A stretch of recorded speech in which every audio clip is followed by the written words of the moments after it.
We haven't even started deporting people back. It is going to create chaos, absolute chaos in the southern border. It is absolutely going to challenge what comes back to the United States. And I don't think there is a full plan in place, despite what Trump has said, for actually how to deal with the realities of mass movements of people. Good to see you, Jamal. Our latest episode of Trailblaze. Good to see you. We are back after the crazy election that we had, and obviously we had last week a conversation that was not so much fun. No, and I think a lot of the conversations are going to be not fun, but our promise to people has always been that we'll keep it real. This is the reality we live in, and people like you and me have to navigate this reality in just a different way. We do have to navigate it, and the truth is, you know, we talk about this as a trailblaze is about the America we're becoming, right? And so we wrestle with this question, right? Are we still becoming this America that we have been thinking about? But, you know, I mean, you're a mom. Having a kid is hard, right? Like, I haven't been through actual childbirth, but, you know, like going through this is hard. And it is not that it's going to be simple and painless and we're going to make it through to this next phase of what we're becoming because it's all going to be a glide path. It's going to be hard, and we're in the middle of the hard part. And this is the hard part, even though the facts don't change, right? By 2040, we are going to be a majority minority country. We're actually probably be the first major democracy to ever have to deal with being truly multiracial. And that's part of the American experiment. And it was not necessarily what the founders intended, right? All men are created equal as long as you're a white male and have property. Right. That's the unspoken part that's governed most of American history. And this is the America we're becoming. And we're becoming an America that is not going to be necessarily recognized on the world stage as a beacon of hope for others, or even that beacon of freedom and democracy in the way that we have wanted it to be, because Trump has delivered a clear message that he does not want to be part of a globalized economy or a global community. And project number one for that is making sure that the people that Trump and his supporters do not want in the country are going to be deported. And we have a new Homeland Security director who is going to be, it's Kristi Noem, former governor. You may remember her as the woman who shoots dogs. When it's a quote unquote bad dog, she just shoots a dog. So she's going to be in charge. They're staffing out that Stephen Miller is going to be deputy chief of staff, right? I know many Jewish people who don't want to claim him anymore, but part of his project is also to make sure that undocumented immigrants are kicked out of the country. And people are very surprised about who is undocumented around them. There are many loyal, hardworking people who do not have their paperwork in order and don't think that those people are going to be allowed to stay in the country just because you voted for Trump. Yeah. Yes. Here's a place where I'm going to disagree with you. Is I think the America we're becoming is yet untold, right? And so it's not as definitive to me that because Trump won and because we're going through this period where we are not going to be a beacon, that it means we are always going to be a country where we're not going to be a beacon. I think this is a country that has wrestled with really hard things over the course of its 200 and almost 50-year history. And we have come out often on the better side of those things after we've wrestled. It doesn't mean the time period in between sucked. And sucked for people who were in it. I don't know if we said this the other day, but I was watching Doris Kearns Goodwin on television, and she was talking about some of the hard things, Jim Crow, talking about when we went through the Great Depression. And the thing is, we came out of those things, we came out better.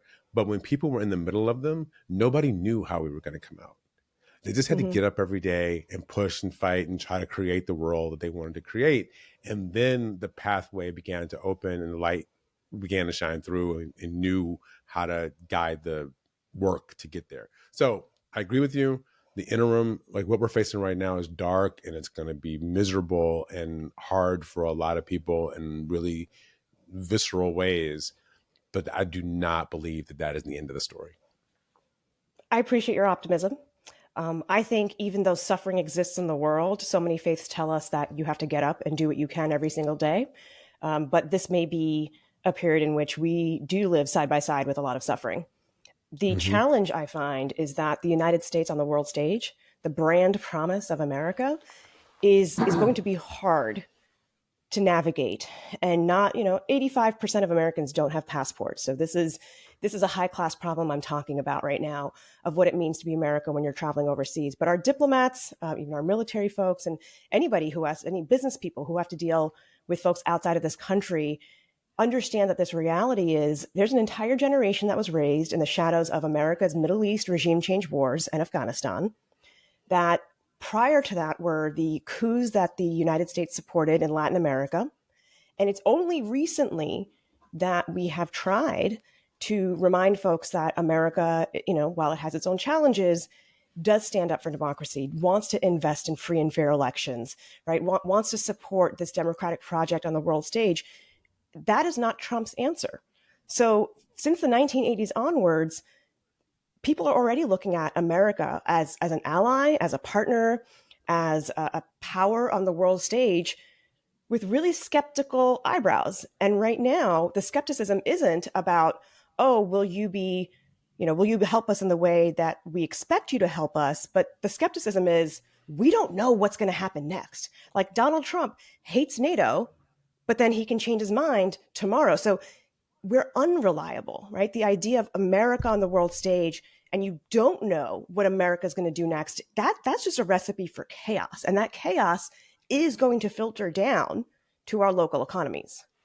Yeah, that's the story about America that has always been, it's a complex, it's a complex place to live and to be a part of, because while we were doing things that we certainly weren't proud of, then we would do things that we are proud of, right? We went Mm-hmm. into Bosnia, we went into Kosovo, right? We defended Muslims in Kosovo. Like we went into these countries and we tried to, After skipping Rwanda, right?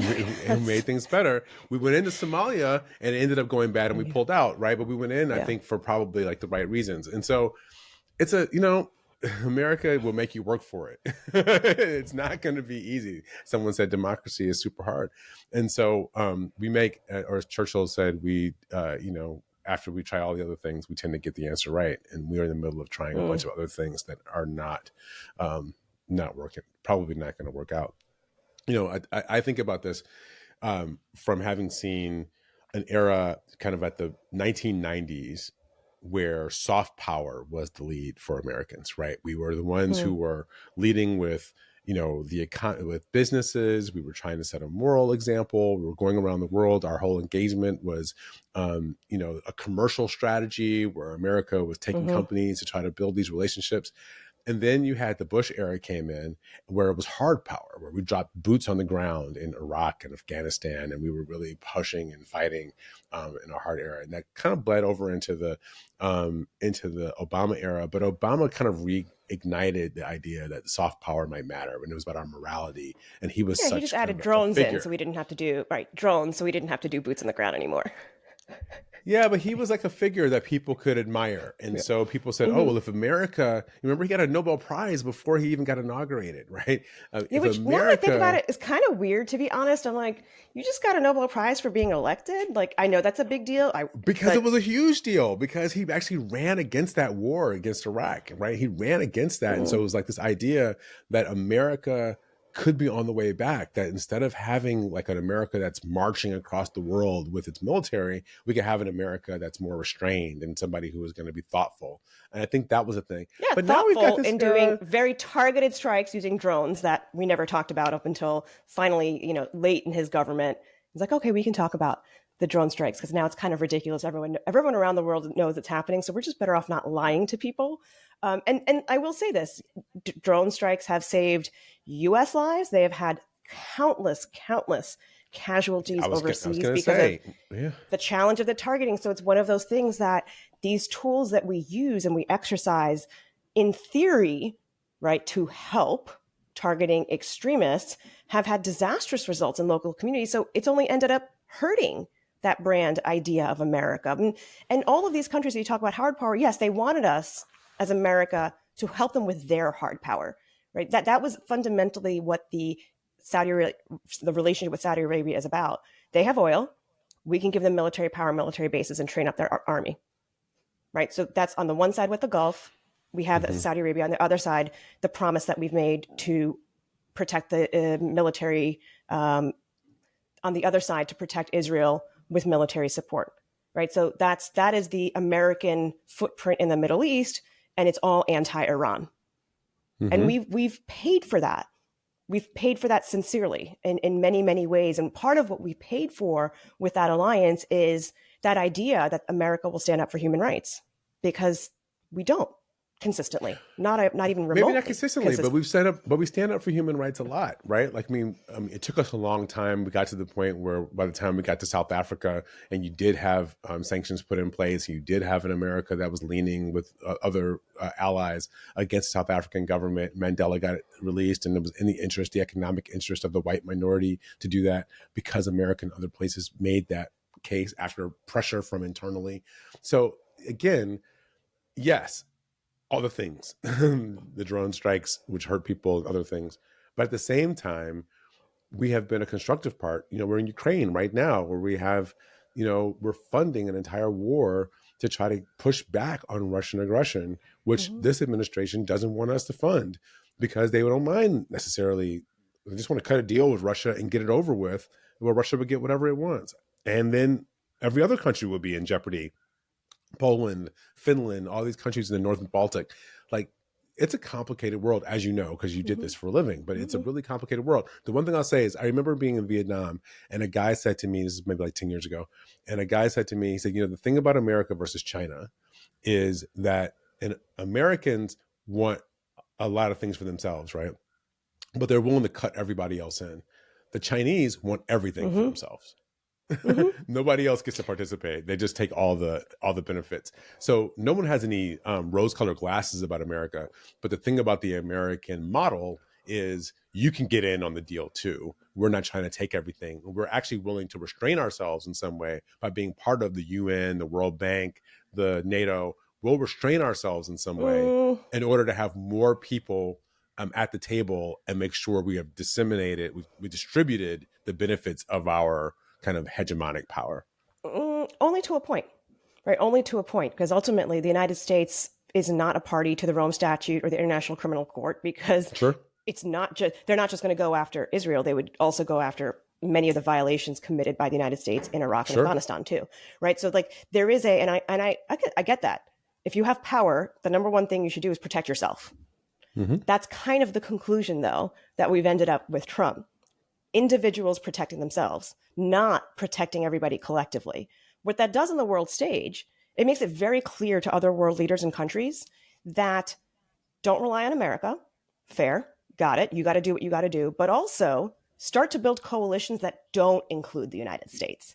That's where it starts Whoa. to get tricky, when we're the ones who are getting cut out of the deal because our leadership is inconsistent and you don't know what we're going to do next. And you already see this with Russia, South Africa, India, China. Yeah, the BRIC I'm countries, forgetting right? one, the BRICS Brazil, countries, right? Like, they're right? like Brazil. Brazil. Thank you. Where they're literally like, we're going to create our own little group here that's all about protecting our peace separate from America. And this is the direct consequence of how American elections impact America's power on the world stage. It is based on what Trump has told the American public. It is what the American public, by 5 million voters, has said that they wanted. But there are short-term impacts, and the longer-term consequences are going to be severe. And we haven't even started deporting people back, right? It's something that other countries had thought about doing with Syrian refugees. It is going to create chaos, absolute chaos, in the southern border. It is absolutely going to challenge what comes back to the United States. And I don't think there is a full plan in place, despite what Trump has said, for actually how to deal with the realities of mass movements of people. Because currently the answer is, people are moving for a variety of reasons: climate change, conflict, all of this, everywhere in the world. Mm-hmm. This is the number one crisis, of the mass movement of people. And Trump's answer Yep. is, anywhere Youth else but bulges. here. To pretend like we are not in the same boat as everybody else. Again, But this is he's a not long-term alone. view. But he's not alone, right? Because Mm-hmm. that's the same conversation happening in France. It's the same conversation happening Mm-hmm. in Italy. It's the same conversation happening across Europe. And so the northern hemispheric countries that are all wealthier, right, are all Mm-hmm. in this place where lower birth rates, high incomes, and you've got youth bulges in the South, and you've got climate change in the South pushing people out for climate reasons, and you've got the attraction of coming north to make some of the money that people want to get. So the cultural problem of that is something that everybody is trying to manage, and we are about to go through, I think, a very dark period of how we Mm-hmm. manage it, because we're gonna really try to just clamp down on it, and it's gonna, And like you and said, here's it's the gonna hurt irony, right? people. You talk to, for example, in Ohio, those towns that have Haitian migrants in them, it actually helped their local economy. The mayor will tell you this has been economically good for us. It's made housing more affordable. We have the workers we need. Like, stuff is happening in our town that wasn't happening before. The problem comes in when people feel like good things should not be coming from cultural change. And we've seen Mm-hmm. that happen. Like, no, cultural change is bad, fundamentally bad. I don't care if it's helping the economy. I don't want it. And that's like, there is, I don't think any economist has argued that the mass deportation of undocumented people is going to help America's economy. Because frankly, our chicken farms in the United States and chicken processing plants run on undocumented cheap labor. That's how they make things work right now, right? So Right. that whole idea of inflation, it's going to happen when you start to lose cheap undocumented labor. Germany wanted Syrian refugees because many of them were engineers. They had a labor shortage. Russia, do you know where they get their labor from? They get it from the stands: Kazakhstan, Mm-hmm. Mm-hmm. Turkmenistan, Uzbekistan. Like, every country, by and large, that is expanding and growing its economy needs cheap labor from somewhere. So there's an argument that can be made of how to do this the right way, right? To make it But acceptable and this dealable. But gets to that one of it's the the cultural changes that come that people can't handle. and this gets to one of the core concepts of why we're even talking to each other, in this podcast right now, and people hopefully are listening to this, is because how we manage that cultural change matters. And I think one thing that none of us have done a good job at, on the left, or the people who are interested in trying to knit the country together, is how we talk to white working class people about what their role is going to be in an America where these cultural changes have occurred. Trump is talking to those people, right? Trump But goes to do we them and know? says, Like, here's the thing: I don't think we know what no, the he's role is talking going to to them. be, right? But this is the But he problem, gives though. them a But different here's the answer. thing: we're not actually even addressing the angst and the anxiety that they have.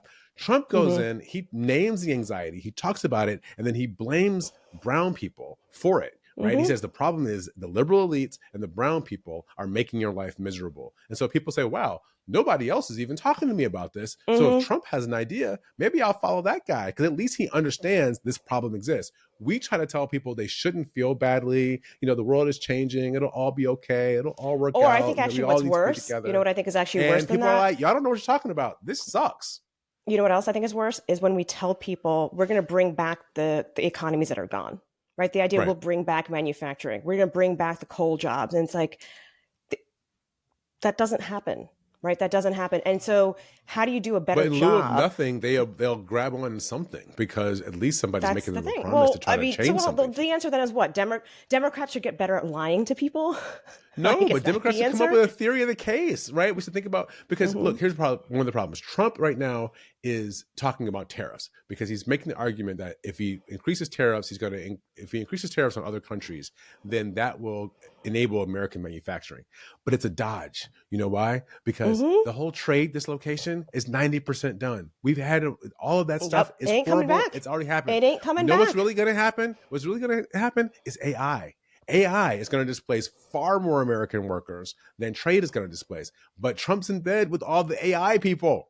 So he Mm-hmm. doesn't want you focused on AI. He wants you thinking about a problem that's actually already occurred, instead of the problem that's coming, that he's in bed with the people who are going to benefit for this problem when this AI onslaught sort of hits the American shore. Yeah, he's essentially recycled all of the narratives from the 1980s, right? The Reagan narratives. that were underlying everything. That here's who you can blame. There's good immigrants and there's bad immigrants, and there's there's a good way to do jobs overseas and then a bad way to do that. And like you said, 90% of the manufacturing is gone. What's going to end up happening is a company like Apple is going to look around and say, we're just not going to invest in the American market in the same way, because your tariffs are now going to make iPhones like almost double the price for consumers. Americans are not going to buy an Apple iPhone that is double the price. Like they're like, that's just not going to happen. So when you're putting a tariff on even these allies that we have for their products, the American consumer is the one who pays the price. The company ain't gonna take the hit on their supply chain. They're not going to do that. And so you actually will have fewer options of things and items that you want here in the United States rather than more.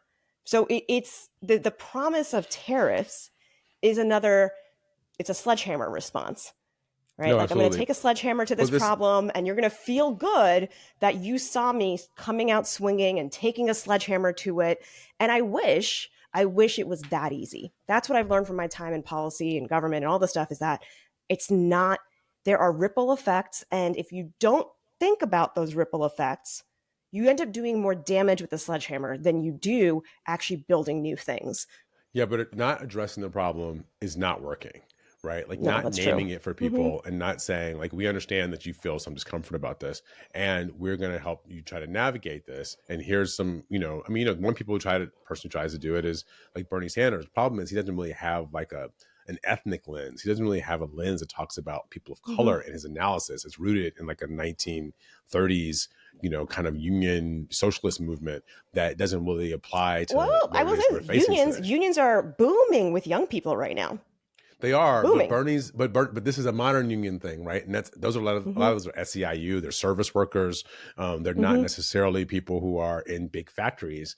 And so, and although some of them are, right, laborers are starting to do a really interesting thing to get people trained.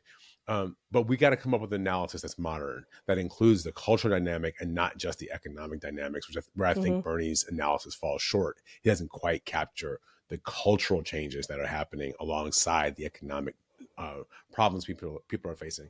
But we have an administration that isn't necessarily just doing hard power. It isn't just doing soft power. I call it puzzle power, right? Because nobody understands it, right? It's a puzzle that people can't really decipher it. And so what happens when you have a foreign policy or an economic policy that people don't understand is mistakes happen. And when mistakes happen on the global stage, people die. And I think they are not taking into effect that this idea that he's going to be ambiguous and nobody will know what it is, and he's going to just cut deals with people, for money, basically for himself and maybe for the country, but maybe for other people. But certainly the Trump family will get cut in. If he just cuts deals with people, he can manage the world that way, like a businessman who's just trying to build a new hotel. Oh, well, that was under the Abraham Accords. That was Jared Kushner's entire presentation when he brought all these economic bigwigs and business people to the West Bank, was to build high rises in the West Bank. He certainly doesn't want to be building high rises under Palestinian Authority control, right? He wants to turn it into a tourist development center under Israeli control. That's the promise that's been made, and fully expect that is part of the plan, given everything we've heard coming out of Netanyahu's policies the last week, right? They don't want people going back into Gaza, in the northern Gaza. We got a minister right now who's saying, one of the economic ministers who's saying, maybe the finance minister, who's saying that, that we should just annex part of Gaza and develop it for Israel. Oh, well, right? the settler, the person who's going to be the person who's going to be the new Israeli ambassador to the United States is himself a settler activist. Like, his whole reason for moving to Israel was to expand the boundaries of Israel into the West Bank. That's going to be the guy working with the Trump administration. So that's a given of what's going to happen there. When you say that people, when the U.S. makes mistakes, people die, I'm not convinced that necessarily matters when it comes to voting. Other people dying. Well, which Americans might die really too. Dark way. Because what we've learned is that people aren't going to just sit by and die by themselves, right? Like, they are willing to bring the problem to our shore. People will care when voters will care when Americans start dying, right? And we don't have a draft now like we did back in the day. We have an all volunteer military that is 40% people of color that gets promised all sorts of things they could never get in their day to day life, like, an education and job stability and retirement. They're the ones who go do the work. So it only impacts a certain segment of American society. We're not going to have a It's like Vietnam War 1%, protest movement, 1% of the right? American Because society serves in the military. yeah, it's not. It is very, and the decisions are made by people whose children are not and will not have to serve. So that's And part of the. many of them are white. And I think, you Mhm. know, I guess I go back to this point. What Trump is selling is a short-term bomb. There will be a point where it becomes obvious that it's not working. Short Right? The term Band-Aid gets ripped off. BALM, right? Not BOMB. BALM. Because Yeah. I could also yeah, see yeah, in this, exactly. the other one. Thank you for helping me in our podcast. BALM, Balma. But if we don't if we on the left don't figure out how to build a relationship and community with people who are feeling left out and feeling like nobody's advocating for them, when Trump fails, they're not going to see us as credible actors to help them. And that is the thing that I think that is the project that I think that we have to be on. And that project isn't just about white people. It's also about people of color. It's also about Latinos and African-American men and Asian Americans who are from communities that we don't think about very much.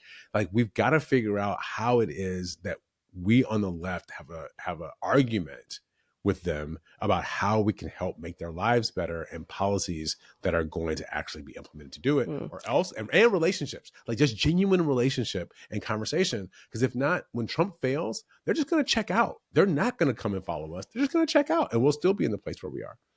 Well, I think this is the problem that we saw, is that this idea of multiracial democracy in coalition, this rainbow coalition, doesn't exist in the same way. Now, granted, by and large, the people that you mentioned and those different communities did vote for Harris, but enough margins have been swinging and enough people stayed home where it doesn't.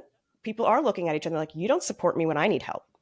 We're like, that's already happening. And that Yeah. idea is falling apart. I think it works on an interpersonal level, like one-on-one conversations and friendships and relationships. But I think as a mass systemic project, the Democratic Party certainly is not capable of making that happen as the party is right now. So something's really going to have to change. Well, we're going to have to figure out how to shake it up. And people have to recognize that the politics have changed. People don't care about the rules. People don't care about how things have been done in the past. People want politics that are going to affect them. And if you got to break some eggs along the way, that's fine. And if you bring us a candidate that's got some skeletons, that's fine, as long as they're doing something. And so I think more people who are, more principals of schools, more shop stewards, more people who have, leading parent associations. We've got to start running candidates that come from communities and putting them at every level of the government. So, because the Republicans have been running a project that it's not just the presidency. They are up and down the line, infiltrating all of the ways that we make decisions in our communities, and we're suffering for it.